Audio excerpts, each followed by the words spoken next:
Our network of local journalists covering all angles of this tragedy. We now turn to the national desk. Christian Flores live outside the Reunification Center in Uvalde. Now, Christian, we know this is where parents came to pick up their children. Walk us through what's happening there right now. Quite honestly, it's a lot of standing and waiting. I would step out of the way if the lighting was a little better to show you what it looks like out here, but a lot of families are really just huddled up outside the Civic Center, which is actually just walking distance, a few blocks from Robb Elementary School. And I talked with a woman whose granddaughter, she's still waiting to hear about the status of her 10-year-old granddaughter. She'd called a number of hospitals throughout the day. She says that she and her son, who's the child's father, have been here just all day long, just waiting to hear any updated information. But as you can understand, this is such a big event that's going on, where there's still a lot of investigating going on, where that information is just not readily available. They're still processing through, everything, every student, and counting for every student here. So that's taking quite a bit of time. So as far as what the process looks like here, it's just a lot of standing and waiting. And I got to be honest with you, just, obviously a lot of families here are very, very emotional. Some getting clearly the bad news here that their child did not make it out here. So it's just been kind of bone chilling to hear some of the crying as families are learning some of that bad news. And then for those families, there's a lot of tears there where they don't know the answers. They don't know if their child is alive or dead at this point. And you can really hear the anxiety in their voice. A lot to process there, Christian. What moment stood out to you the most? It does look kind of quiet back there. I know a long, emotional day, a lot that you've had to take in and report on. Any particular moment that stood out to you the most today? A couple of moments. When we talked to this one woman who was waiting for her granddaughter, I mean, clearly her voice was starting to crack as, she was describing what the process has been like. It's just been a lot of waiting and hoping that they don't get that bad news that they've so clearly seen from other families out here. And as far as, right after we spoke with that woman, we saw what looked like a pretty big family here that got the bad news, or around a couple police officers here, just crying and hugging each other.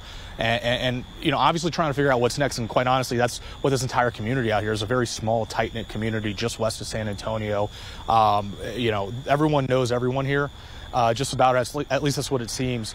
And that moment after talking with that one woman, just seeing that family hugging and gathering and crying, and clearly it looked like they got the bad news, that has really stood out to me. The worst day of some parents' lives tonight, unfortunately. I want to ask you about the plan moving forward in the days to come. We have a local station there in San Antonio. There may be some viewers watching tonight in need of information or support or resources. I read that there will be grief counselors on site there for anybody that needs it starting tomorrow. Do you know anything more about that? Yeah, that's correct. I mean, for now, this is still a reunification center, but I think we were told that about 10 a.m. tomorrow, that's when grief counselors will be made available here. And actually, before we spoke with that one woman who was still waiting for answers on her 10-year-old granddaughter, we spoke with a woman who was volunteering here. I believe she's a minister in the community and was a volunteer grief counselor to kind of help. But I think today, at this point, it wasn't so much grief counseling. It was more trying to help with, facilitating communications with the officials over here that are kind of overseeing just this, being able to tell families what's going on. But even today, there were some volunteer grief counselors here. We did see a number of Red Cross cars pull into park. I think we saw a couple supplies here too, with water bottles and stuff like that. But at this point, what we know is that there will be grief counseling made available tomorrow at 10 a.m. And it does seem like there are already some grief counselors that are here at the reunification, at the Civic Center, that's serving as a reunification center for families of students and even staff members, quite honestly. I mean, we've heard that there were a couple, at least one teacher, if not 2 or 3 teachers, that have been shot and killed in this tragedy.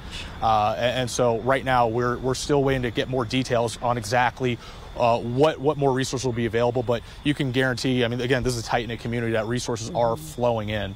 Well, hearts are breaking all over the country for this small Texas town. Christian, are we learning anything more about that suspected gunman, this high schooler? Did anyone know him? Did we know anything about his family life, or maybe any potential criminal past history? At this point, we're still waiting on information. I think the most information we got today was actually from Governor Greg Abbott, where he did reveal the exact totals of victims who were shot in this incident. And Governor Abbott did identify the shooter and did mention that a couple officers were shot and that he was shot and killed, he believed, by officers. But as far as motive or any of his family background or anything like that, we're still waiting those details. At this point, the focus is on the investigation, and I think that will come in the hours and days to come. All right, Christian Flores reporting for us tonight. Thank you.